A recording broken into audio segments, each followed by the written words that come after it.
Assalamualaikum warahmatullahi wabarakatuh. Bismillahirrahmanirrahim.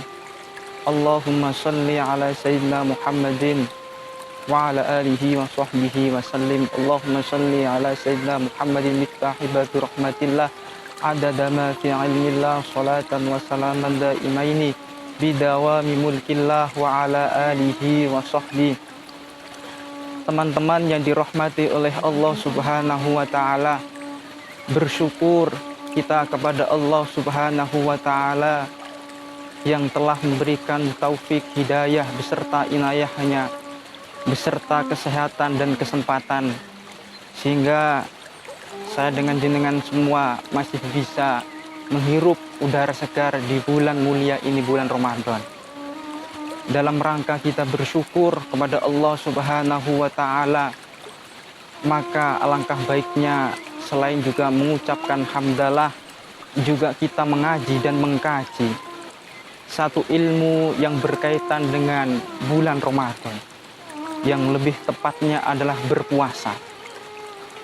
Teman-teman yang dirahmati oleh Allah Subhanahu wa Ta'ala, seorang ulama bernama Al-Imam Ahmad bin Abdurrahman Al-Maqdisi dalam kitab Mukhtasar Minhajul Qasidin, beliau yang dijuluki Ibnu Qudamah Al-Maqdisi, beliau mengatakan fuddilas shaum lima ayain, puasa itu dimuliakan, diutamakan sebab dua hal.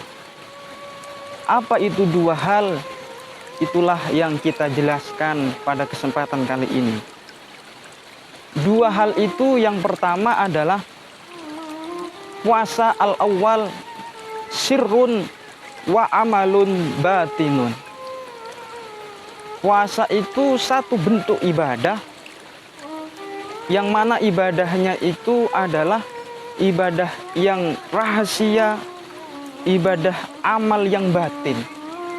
Sebab itu beliau memulai dari penjelasan itu mengatakan bahwasanya i'lam anna fis shaum khasisatan laysat li ghairi. Puasa itu adalah satu amal yang memiliki keistimewaan, keunggulan yang tersendiri yang tidak dimiliki oleh ibadah lain.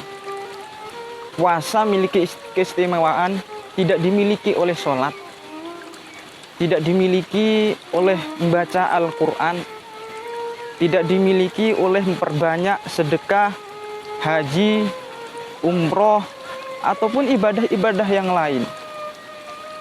Itulah yang dimaksudkan puasa adalah sirrun wa amalun batinun. Ulama mendefinisikan puasa itu, ada yang mengatakan innahu niyatun. Puasa itu adalah niat. Maksudnya apa? Yang dimaksudkan niat itu adalah sebuah simbolis, sebuah gambaran, sebuah perwujudan bahwasanya yang tahu akan makna puasa itu, yang tahu dia berpuasa atau tidaknya itu adalah dia, dan tentunya yang paling lebih tahu adalah Allah. Jadi tidak bisa orang mengatakan, oh teman saya ini dia Masya Allah rajin berpuasa. Kenapa? Itu buktinya tubuhnya itu langsing, dia itu mulutnya, bibirnya itu kering. Tidak bisa seperti itu. Teman saya ini gemuk, paling tidak pernah puasa, paling puasa-puasa ini. Tidak bisa seperti itu. Diukur dengan parameter fisik, orang berpuasa atau tidak bisa. Karena puasa itu li'annahu niyatun, adalah puasa itu adalah amal yang sangat-sangat tersembunyi.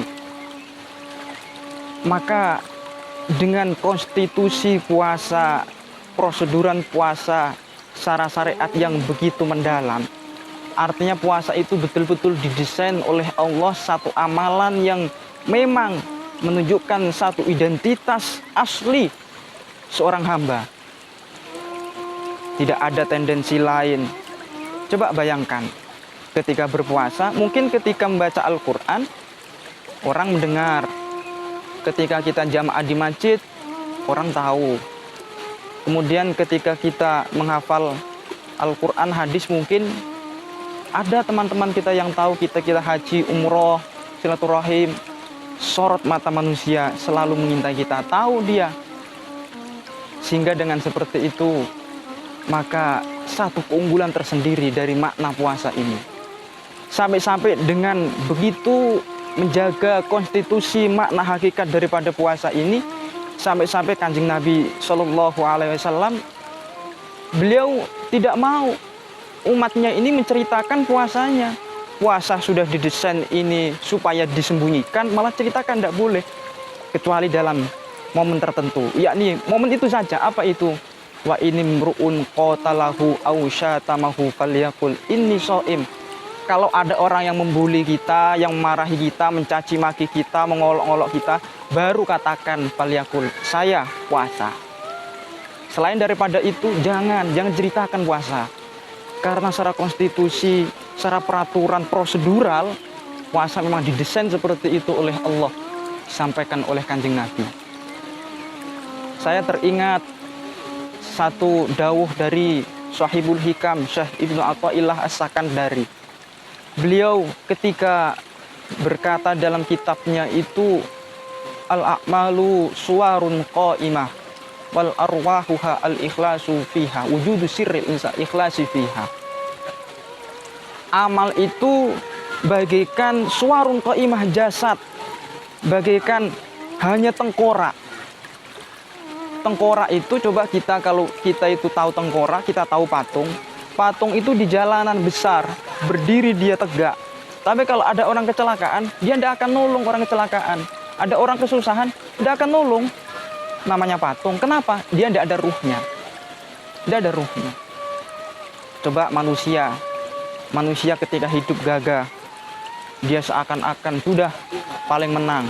Tapi ketika ruhnya dicabut, dia tergeletak, terbujur kaku, tidak ada manfaat. Orang-orang terdekat bahkan sekalipun takut dengan dia. Kenapa? Sebab tidak ada ruhnya. Amal kita, sebanyak apapun amal kita rajin sholat jamaah, kita rajin sedekah, kita rajin pergi umroh, kita rajin silaturahim, kita rajin amal ini, menyampaikan risalah dakwah dan seterusnya. Jangan sampai dilupakan ruh daripada amal itu semua. Apa itu? Ikhlas. Dan ketika amal itu disembunyikan, ketika amal itu sudah sir, maka yang demikian itu lebih dekat dengan keikhlasan. Sehingga kalau sudah amal kita itu sudah ada ruhnya, jasad beserta ruh akan berguna di sisi Allah, akan bermakna di sisi Allah. Sebaliknya, kalau amal ini tidak ada ruhnya, maka amal ini orang yang melakukannya akan merugi. Puasa seperti itu. Maka mari puasa ini dijadikan satu amalan yang betul-betul sesuai dengan prosedural yang disampaikan oleh Nabi. Amal yang dimana amalnya amal sir, amal rahasia, yang dimana lebih dekat dengan keikhlasan. Amal sir ini, rahasia ini di dalam Islam sangat-sangat mempunyai tempat yang sangat-sangat bagus. Apa itu diantaranya? Diceritakan bahwasanya Imam Abul Qasim Al-Junaidi, beliau suatu ketika setelah wafat, beliau ulama besar, bahkan waliyun min auliyaillah, wali besar beliau itu. Ketika wafat, kemudian ada muridnya yang bertanya, murid terdekatnya bertanya, "Ya Syekh, ya Imam, guru saya, bagaimana jenengan keadaannya sekarang ini di alam sana?" "Alhamdulillah, ma nafa'ani illa rukai'at roka'atuha indasa." Semua amal saya tidak manfaat kecuali 2 rakaat kecil-kecil saya, artinya sholat tahajud di tengah malam, tidak ada sorotan mata manusia, tidak ada orang yang melihat, tidak ada tepuk tangan manusia, di tengah keheningan malam beribadah. Itulah amal yang diterima. Coba bayangkan saja, beliau sekali berulama sekelas beliau, ulama besar, ulama yang berpengaruh di zamannya, muridnya banyak menjadi wali, banyak berpengaruh, banyak amal ibadahnya, tapi beliau berkata, amalan-amalan yang rahasia, Di antaranya adalah 2 rakaat malam yang tidak tahu orang, siri di hati hanya dia dengan Allah yang tahu, itu yang diterima.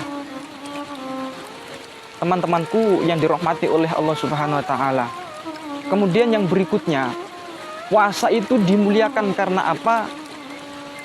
Annahu qahrun li'aduwillah. Puasa itu dapat memaksa.